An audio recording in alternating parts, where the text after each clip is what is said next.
Bismillahirrahmanirrahim. Assalamualaikum warahmatullahi wabarakatuh.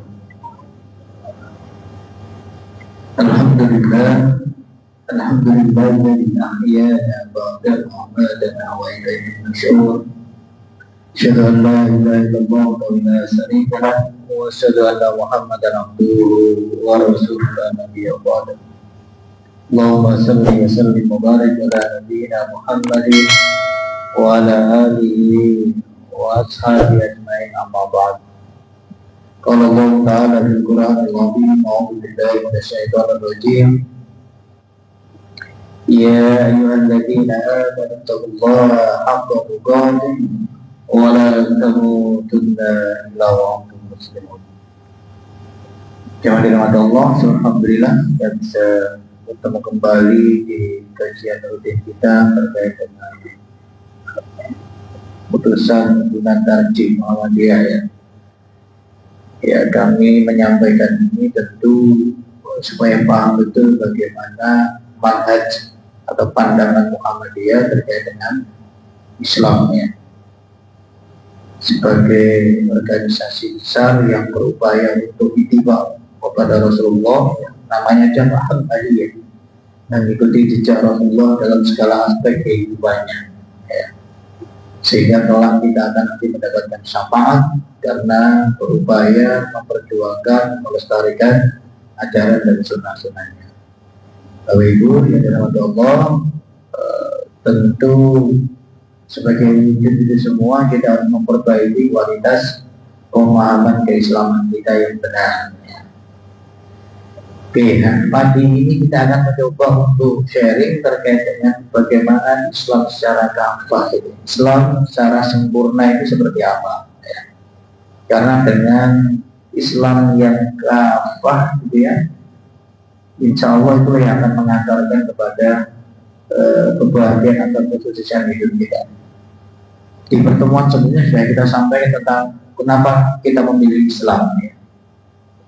Dan bersyukurlah kemudian kalau Allah menjadikan Islam ini sebagai jalan hidup kita, sebagai pedoman hidup kita dalam rangka untuk mengarungi kehidupan di dunia ini dan dalam rangka untuk mempersiapkan diri yang terbaik untuk kehidupan yang sesungguhnya, yaitu kehidupan akhirat.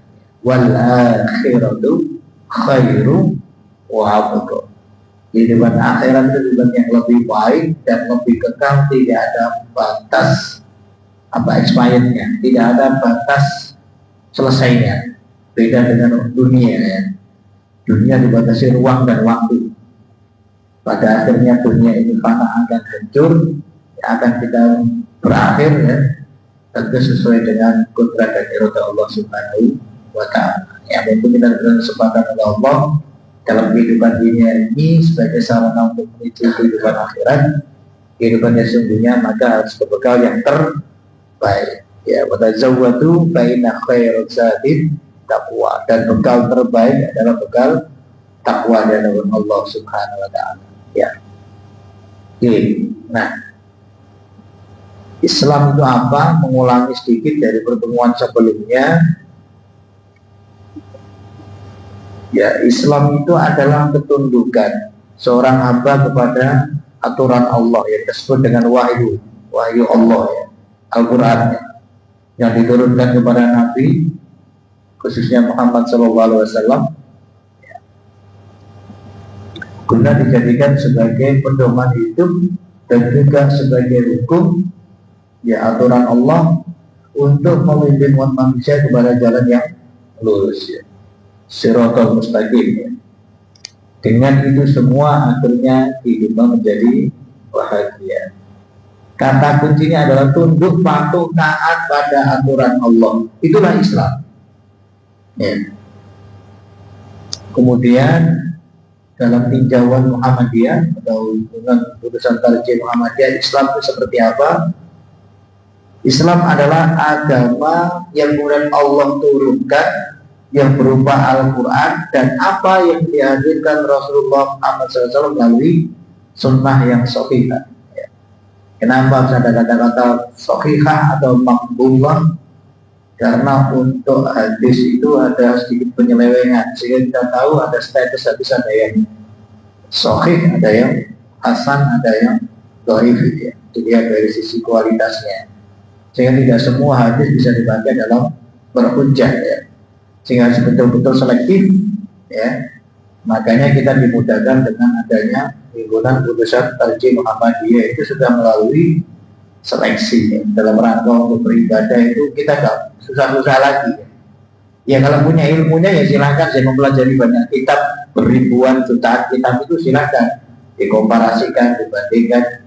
Tapi bagi orang yang simpel dan awam kepingin beribadah sesuai dengan ala Rasulullah, ittiba kepada Nabi dan Rasul ya, Muhammadiyah berupaya untuk mensederhanakan ya, sehingga kita dimudahkan dengan produk tarjih itu ya. Ya. Nah, Al-Quran isinya itu apa? Satu, tentu perintah. Nah, baik yang sifatnya mutlak maupun sifatnya anjuran. Mutlak itu adalah bahwa Allah menginstruksikan sesuatu itu harus dikerjakan, dan kalau tidak dikerjakan tentu ada kompensasinya itu ya. Pelanggaran ya. Ada punishment. Nah, itu yang sifatnya mutlak ya, wajib. Ada perintah yang sifatnya anjuran, yang kita sebut dengan sunnah itu ya, mensupport yang wajib itu. Yang kedua adalah Al-Quran, As-Sunnah itu isinya adalah tentang larangan. Dan yakinlah bahwa sesuatu yang itu menjadikan warning untuk tidak dikerjakan ya, larangan, maka tentu ada mabarat di sana. Ada nilai dampak negatif kalau itu dikerjakan ya. Minuman keras ya, judi, sekarang kalau judi online dan sebagainya, tidak akan pernah menjadikan orang itu bahagia, justru sengsara ya. Makanya ada larangan di situ ya. Begitu halnya setiap ada perintah mesti ada nilai maslahat, ada nilai kebermanfaatan ya. Kemudian yang ketiga, Al-Quran itu isinya adalah petunjuk. Untuk apa sih? Kehidupan manusia agar bahagia dunia dan akhirat. Sehingga kesimpulannya Islam itu datang dalam rangka untuk mewujudkan kesuksesan dan kebahagiaan hidup dunia dan akhirat. Ini goalnya, goal settingnya. Akan bersyukurlah kalau kemudian kita ditakdirkan Allah dengan keislaman ini. Mari kita jaga, mari kita rawat, mari kita pelihara sampai wala tamutunna illa wa antum muslimun, sampai kita kembali kepada Allah dengan keislaman yang totalitas. Itulah yang akan menjadikan kita selamat. Asal kata Islam salamah, keselamatan ya. Oke. Itu kira-kira. Nah, lantas bagaimana Islam kafah itu? Di surat Al-Baqarah ayat 208 Allah sampaikan, A'udzubillahi minasyaitonirrajim, ya ayyuhalladzina amanu, wahai orang-orang yang beriman, wahai orang-orang yang punya komitmen tinggi dalam hidupnya, udkhulu fis-silmi kafah, masuklah ke dalam Islam secara totalitas, secara sempurna. Jadi Islam itu baru dijalankan secara sempurna, secara totalitas, tidak tebang pilih, tidak setengah-setengah, baru akan berikan garansi dan kebahagiaan, akan berikan garansi keselamatan, akan berikan garansi kedamaian ya.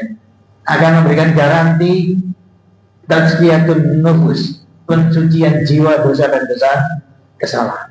Tanpa totalitas ya, tanpa kafah, maka ya wis padha bae. Sehingga sering kita iki wis sholat, iki wis zakat, wis poso, uripku kok koyo ngene bae.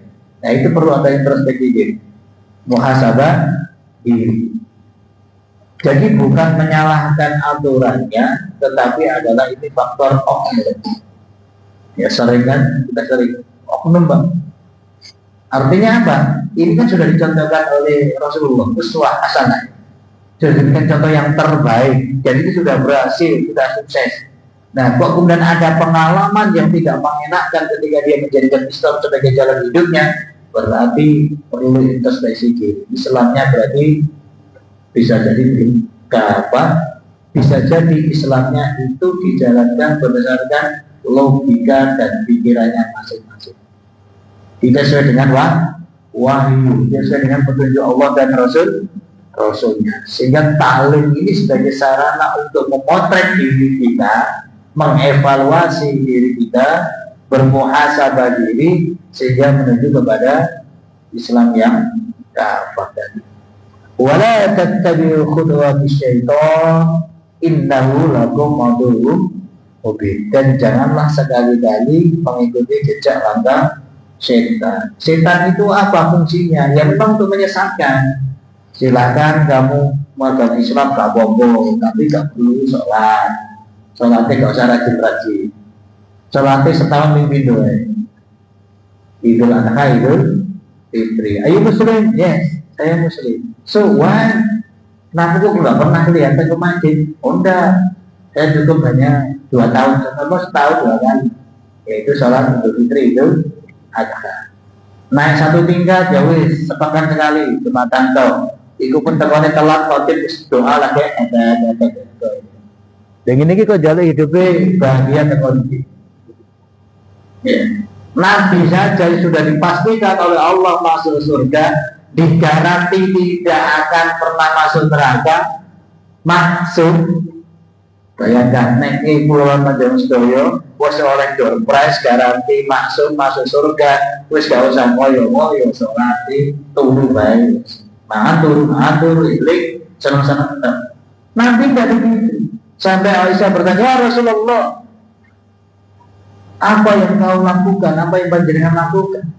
Sampai sholat sunnah sampai bengkak kaki, aboh sikile, gara-gara sholat. Nah ini aboh sikile, kakek mana? Enak, kolesterol. Nah Rasulullah sampai bengkak kakinya menunjukkan sholat malam. Dalam satu riwayat diceritakan ada sahabat yang mengikuti sholat Rasulullah di tengah malam, ya, sholat tahajud. Rasulullah tidak mengajak sahabatnya, hanya kepingin ngikut roh Nabi. Oh, Nabi datang ke masjid di tengah malam. Ada sahabat ikut di belakangnya. Allah, bayangannya dalam pikiran sahabat. Di surat Allah jadi wajah Nabi mari Al-Fatihah Al-Baqarah. Oh, paling hanya 1 lembar. Tibanya mulai 2 lembar.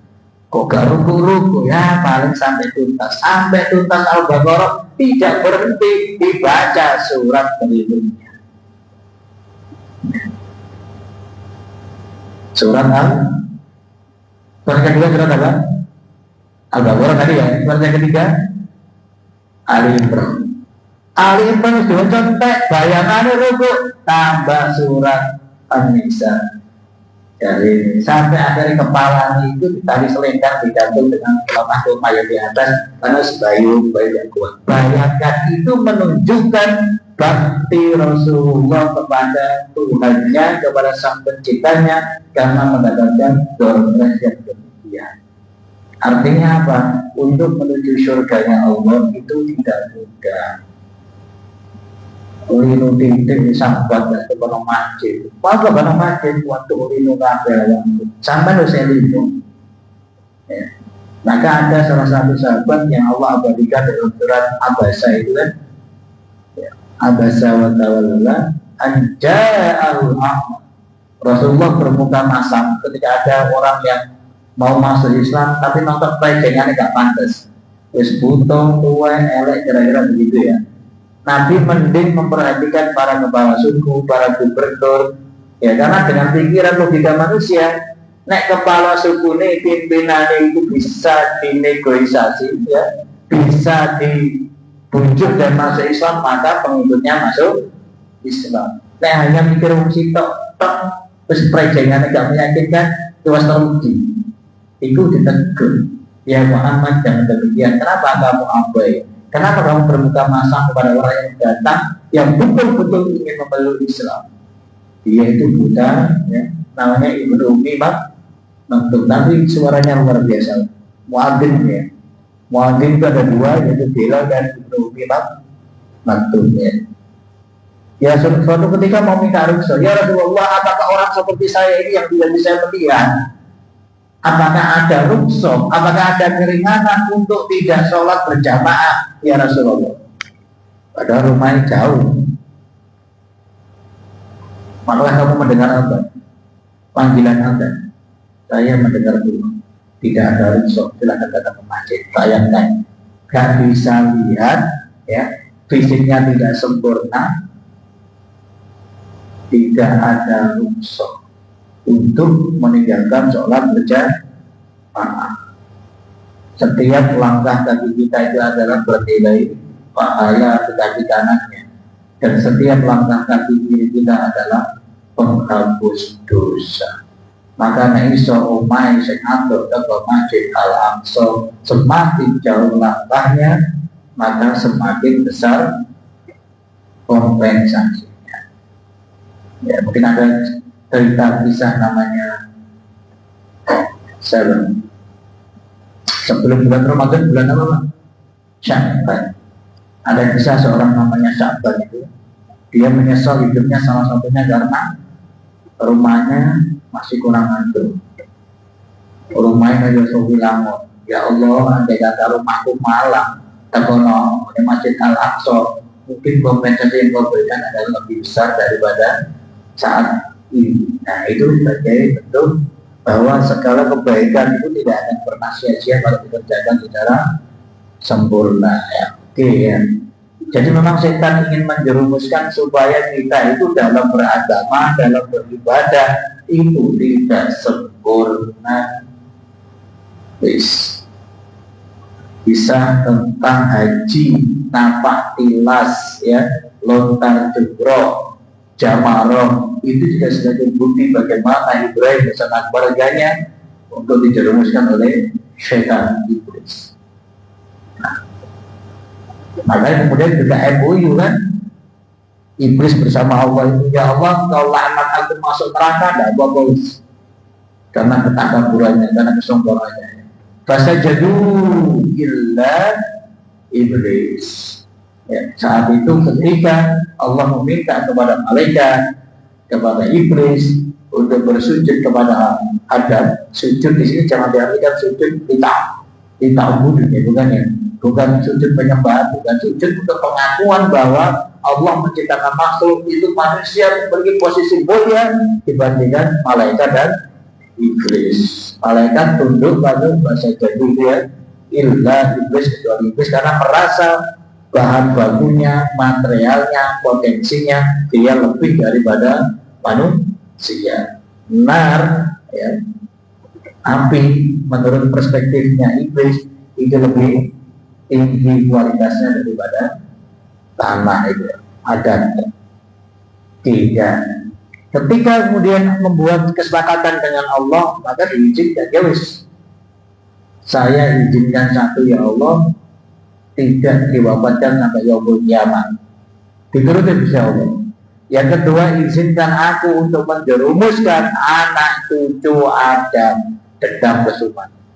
Maka negara dirasa dendam itu kau upaya dari iblis, karena merasa dilaknat oleh Allah masuk neraka tadi, dendam kesumatnya kepada anak itu Adam sampai yaumul, ya, oh silahkan kalau kamu ingin menggoda anak juga, kecuali illa min ibadatal mukhlasin, kamu tidak akan mampu untuk menggoda hamba-hambaku yang ibadahnya secara betul-betul murni atau tulus, ikhlas, mudah diucapkan tapi berat untuk diterapkan atau diimplementasikan. Ya contohnya keluarga Nabi Ibrahim.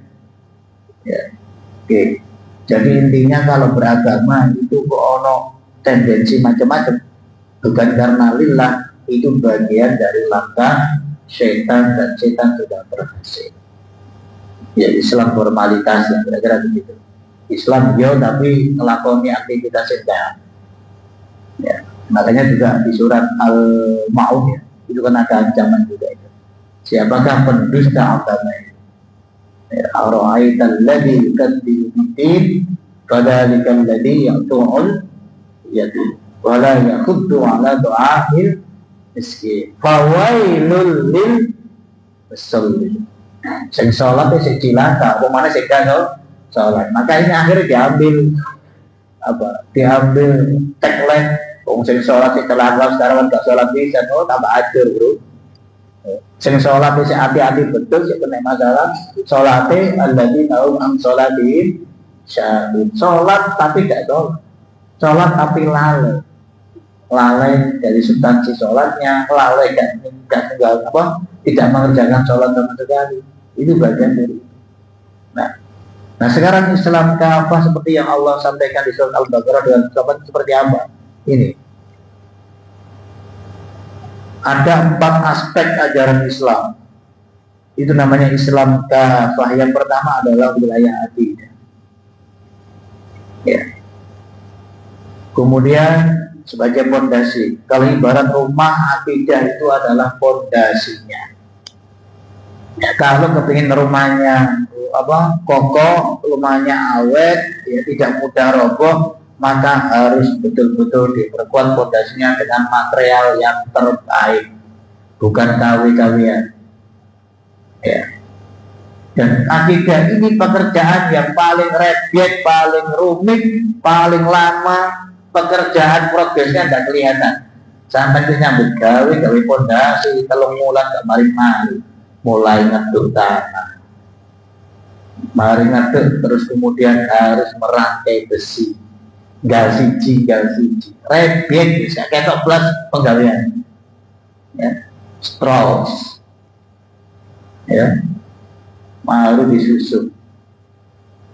Sama ketika Rasulullah datang pertama kali ya, diangkat oleh Allah sebagai utusan Allah ya, membenahi akidah ya, tidak kurang dari 13 tahun. Satu-satunya materi hanya wilayah akidah. Untuk ibadah, untuk akhlak, muamalah itu baru digarap Rasulullah ketika berada di Madinah 11 tahun ya. 11 tahun 3 materi tuntas, tapi 13 tahun akidah, luar biasa. Yang kedua adalah wilayah akhlak ya. Kemudian yang ketiga wilayah ibadah, yang keempat wilayah muamalah ya.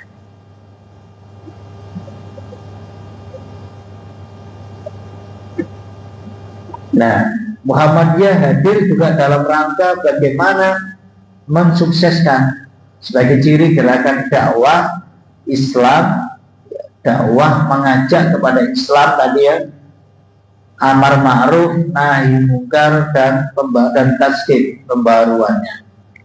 Apa yang diperbarui, apa yang didakwahkan? Satu, wilayah akidah. Jadi Muhammadiyah hadir bekerja untuk tegaknya akidah Islam yang murni, yang bersih dari apa? Gejala-gejala penyakit akidah, kemusyrikan, gejala seperti bid'ah, gejala seperti khurafat, tanpa mengabaikan prinsip toleransi menurut ajaran Islam. Ya, wong non muslim lah apa diajari, ya tak perlu, tetap toleransi. Ya. Maka ada namanya dalam konsep Muhammadiyah itu dakwah ijabah ya, dan dakwah ya. Jadi yang ada yang umat ijabah itu ya umat yang memang sudah menerima Islam ya. Umat yang memang perlu untuk diluruskan, diperbarui kualitas keimanannya, peribadatannya dan sebagainya, itu adalah umat ijabah. Sedangkan kalau umat dakwah itu adalah umat yang memang dia betul-betul belum muslim ya, sifatnya mengajak saja, terbatas itu. Tapi yang sudah menerima Islam tidak hanya mengajak, tapi bagaimana memahamkan Islam yang sebenar-benarnya, termasuk akidah yang murni, yang lurus seperti apa. Poin 1. Jadi Islam kafah sempurna itu materinya satu, wilayah akidah. Ada the 6 pillars itu yang kita kenal. Bunyal Islamu ala khams. Di ayat-ayat hadis yang lain terkait dengan bahwa Islam itu dibangun dalam 6 perkara itu, 6 fondasi, yaitu minuna billah dan seterusnya itu, sampai kepada takdir. Itu wilayah akidah. Yang kedua adalah Muhammadiyah hadir dan bekerja untuk tegaknya nilai-nilai akhlakul karimah. Standarnya apa? Barometernya apa? Al-Quran dan Sunnah. Jadi baik buruknya akhlak manusia itu diukur, standarisasinya adalah Al-Quran dan Sunnah, bukan nilai-nilai, bukan norma masyarakat, local wisdom, kearifan lokal. Karena bisa jadi kalau ukurannya adalah norma masyarakat, kearifan lokal, baik di tempat ini belum baik di tempat orang lain. Jangan saya mau ngapunten, nong Bali pakai tank top itu normal, biasa di sana. Kemana ke pantai? Karena itu tank topan nong di Masjid Al-Aqsa. Oh ya di pura itu mau gendeng ini. Nah, itu artinya normal standarnya. Di barat kuliah, dosen, mahasiswa, cipika-cipiki, cangkruan, gandengan tangan biasa. Nuhun mundur sih, oh tahu tentang itu karena barometer ukurannya kearifan lokal atau norma masyarakat. Nah, akhlakul karimah yang dilahirkan oleh Islam adalah bagaimana barometernya adalah Al-Quran. Nek dudu mahrumnya mau di DKB, mau di Bawean, mau di Cina, Jepang, Amerika, ya nggak oleh bersentuhan, cipika-cipiki, pelukan. Itu standarnya Al-Quran. Universal dimanapun dia berada, Islam bicara seperti itu ya sudah itu. Ya itu bedanya. Ya itu yang akan kita luruskan bahwa akhlakul karimah itu ukurannya bukan mayoritas dan minoritas.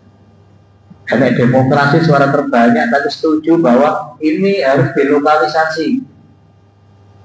Jadi kubu-kubu malam nanti di KP ditempatkan di jalan ini, sepakat. Ya, ini model apa? Nah, itu kalau kebenaran mayoritas ya baik, padahal itu berseberangan dengan syariah. Oke, yang kedua. Yang ketiga adalah Muhammadiyah hadir dalam rangka bagaimana untuk menegakkan ibadah sesuai dengan tuntunan Rasulullah. Ittiba. Tidak perlu ditambahi, tidak perlu dikurangi. Clear. Itu tugas kita bersama ya. Yang keempat adalah bagaimana kemudian tegaknya muamalah yang syariah. Urusan duniawi, urusan ya terkait dengan interaksi sosial, bisnis dan yang lain-lain itu betul-betul berdasarkan petunjuk Allah dan Rasulnya. Ya, saya hanya menyoroti di wilayah poin yang merah saja dulu pertemuan hari ini. Kalau setengah 6 cepat deh waktu ya. Kayak terus apa? Baik ngopi baca saja. Ya wis kasih sedikit aja. Jadi yang pertama adalah Islam kafah itu wilayah akidah yang murni itu cirinya apa? Satu, tauhid. Tauhid itu apa? Mengesahkan Allah. Qul huwallahu ahad. Katakanlah Muhammad, katakanlah umatmu kon ngomong kabeh Muhammad bahwa Allah itu esa, Allah itu satu. Karena konsepnya sekarang tidak begitu, Pak. Satu tapi tiga. Kopi, susu, jahe. Nah, ya betul-betul tunggal dalam hal apa? Tunggal dalam hal la ma'budu bil haqq illallah. Tidak ada yang berhak disembah, hanya yang satu-satunya Tuhan, yaitu Allah Subhanahu wa ta'ala. Iyyaka na'budu wa iyyaka nasta'in. Hanya berarti menafikan yang lain. Hanya padamu ya Allah aku beribadah, aku taat, aku tunduk, aku patuh dengan aturanmu. Kita setidaknya dalam sehari semalam 17 kali berkomitmen berjanji itu. Ya, wa iyyaka nasta'in, dan hanya padamu. Tidak hanya penyembahan dan ketaatan dalam beribadah saja, tapi juga persoalan urusan dunia. Ini juga kita harus meminta kepada Allah, bukan meminta tolong yang lain. Kadang-kadang iya karena bunuh yo, tapi wa iya karena ini melenceng. Artinya apa? Dalam konsep tauhid rububiyah, Rabbul Alamin, satu-satunya zat yang menciptakan alam semesta dan mengatur di dalamnya, termasuk hajat manusia itu hanya Allah semata. Kate datang ke Gunung Surawiti, Gunung Kawi, Gunung Arjuna.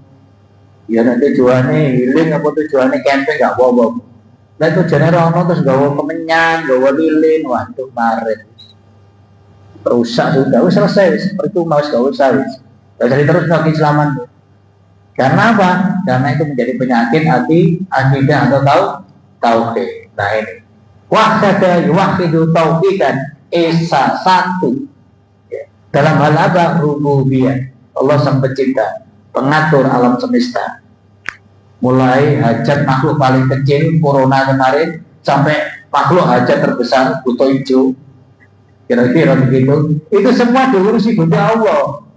Sampai daun jatuh dari pohonnya itu Gusti Allah.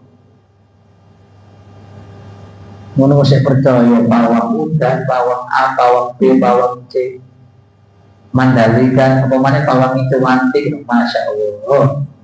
Pengen duit gawe nyeluk ahli spiritual terusnya diuncalno, naudzubillah min dzalik ono masih paling ekstrim, Pak.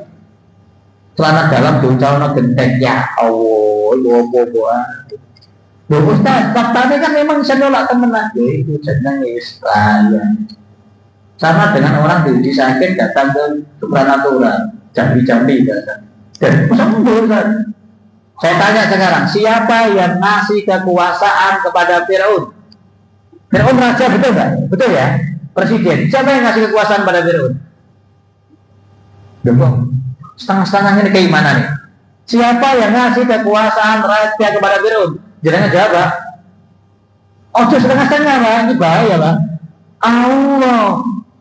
Siapa yang ngasih kekuasaan kepada Nabi Sulaiman atau Nabi Daud? Allah. Saya apa bedanya? Ayo, saya bedanya Fir'aun sampai Nabi Sulaiman sama-sama raja, punya kerajaan, punya duit akeh, punya pangkat, punya kedudukan. Semua dua-duanya di pemberian Allah. Bedanya Nabi Sulaiman itu jalani sirotol mustaqim, jalani lurus, tauhidnya benar, sedangkan Fir'aun, gak hanya Fir'aun, Pak, Fir'aun dari wong Jawa, itu jalannya sesat. Bahasa Islam namanya istidrak. Itulah letak keadilan Allah. Alaihissallahu bi'ahkamil hakimin. Kamu pakai jalan A, yang dituruti Gusti Allah. Kamu pakai jalan B, juga dituruti Gusti Allah. Jadi bukan Allah yang menyesatkan hambanya, tapi dia yang betul-betul mengambil jalan sesat. Sehingga orang bisa kaget, nek wong mari teko datang ke Gunung Surawiti, 1 bulan ke ormai berubah, mobil mewah, bojone akeh ayu-ayu, aja kaget. Iya ya. Ini wilayah hati dan Pak. Berarti kalau kita begitu mencintai wa iyyaka nasta'in, wis gak percaya Gusti Allah. Bahasa lain adalah istrinya perselingkuhan dalam ketuhanan. Orang Madura carocong itu urusan manusia.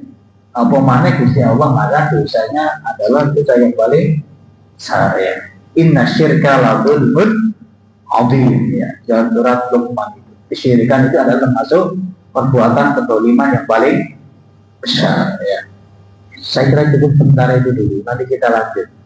Nah, Pak, itu misi kerasulan. Kemudian apa buah dari tauhid nanti kita jelaskan di sini. Saya kira itu mudah-mudahan memberikan pemahaman ya, semakin sempurna keislaman kita dan ayo kita murnikan akidah kita. Semua yang terjadi di alam semesta ini gak usah dikait-kaitkan dengan yang lain-lain ya. Termasuk materi sebelumnya kita sampaikan terkait dengan Muharram kemarin kan, ada Suro, ada Selo, nah itu wilayah itu nah, termasuk. Maka Muhammadiyah hadir bagaimana untuk meluruskan akidah yang benar, apalagi di Jogja. Wah itu luar biasa dagingnya Jogja itu ya. Ya nggak salah nih kemudian disebut kiai kafir, kiai tak karuan, kiai genteng, kiai stres gitu kan. Karena tantangannya mengubah apa kebiasaan adat istiadat yang sudah mengental, ya itu tidak mudah ya. Dianggap ngerecoki, apa maneh mateni apa penghasilan. mengatasi pengajian. Sadar dia ya sadar dia itu salah, tapi kadang pilihannya sebagai profesi, sebagai pengajian akhirnya ya harus dilestarikan dengan bahasa itu sedikit agak-agak Islami gitu ya. Mudah-mudahan memberikan pemahaman dan semakin yakin bahwa karena tauhid yang lurus itulah yang kita akan mengantarkan kepada kebahagiaan yang hakiki dunia dan akhirat. Kita tutup dengan doa kafaratul majelis. Subhanallah wa bihamdihi asyhadu an la ilaha illa anta astaghfiruka wa atubu ilaik. Terima kasih. Mohon maaf. Nasrullah. Wabarakatuh. Wabasyirul mukminin. Assalamualaikum warahmatullahi wabarakatuh.